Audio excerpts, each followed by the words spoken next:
Yan, punta tayo guys doon sa loob at mag-grocery tayo.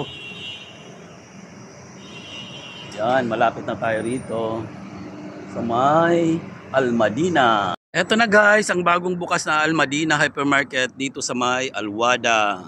Sa likod lang din ng Abdul Nasser. Malapit dito sa may Albadar Exchange. Ayan, pasok na tayo guys. Nandito na tayo sa may loob ngayon at mag-grocery tayo.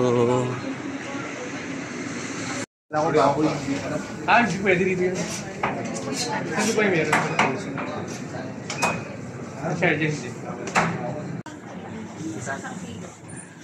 Ay, tama na. 10 dirham. Ano tayo? 1 dirham lang.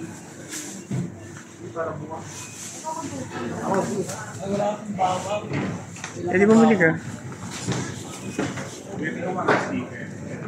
Ito na. Bali ano lang siya. 350 sa 4 dirham. Ito na lang bibili mo.